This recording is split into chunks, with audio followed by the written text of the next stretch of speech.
Today I'm going to show you how to make this beaded gnome. All the supplies you'll need are listed on the screen. Please screenshot for reference. Start by cutting about 1.5 to 2 feet of wire. Fold the wire in half and add a jump ring to the center of the wire. Then take a red bead and add it to the right wire, and then take the left wire and string it through going the opposite direction, creating an X. Then pull both of the wires tight until the red bead meets the jump ring in the middle. I want to make sure this is super secure, so I actually feed it through the jump ring and through that red bead once again. For most of the rest of the project, it's going to be the same process of adding the beads in the pattern and the amount shown on the screen to the right wire, and then taking the left wire and feeding it back through the opposite direction like we did with that first red bead. We are going to repeat this process until we hit the arms.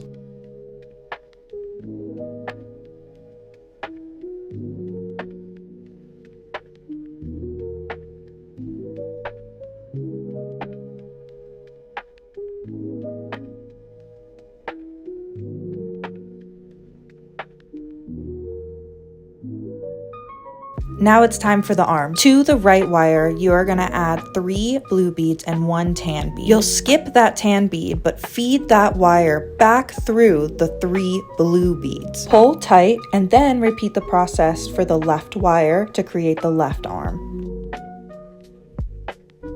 Now we'll go back to adding the beads in the pattern and colors shown on the screen to the right wire, and then feeding that left wire back through the opposite direction.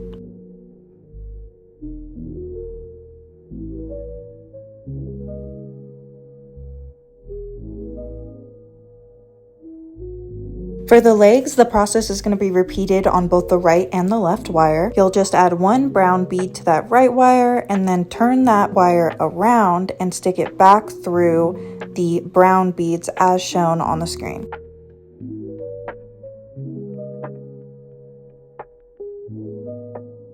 Then I take the right wire and I feed it back through that last row of blue beads. Then I twist together that excess wire and I cut it with the wire cutters. I use my pliers to twist that little extra piece of wire behind. And right now it should look like this. For the beard, I cut about 1 foot of wire and I feed that wire through that first row of blue beads. I make sure to pull it until it's about halfway through. Then I continue with the process of adding the beads to the right wire and feeding them back through the left wire.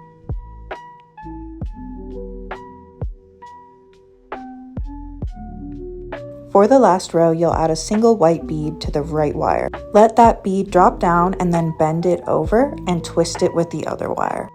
Cut off the excess wire and then twist that little piece behind. And here's our little gnome. I think this project is so fun because you can change the colors of their little hats and their little shirts, and you can get gnomes with different vibes. If you use this tutorial, I would love to see a picture of your creation in the comments.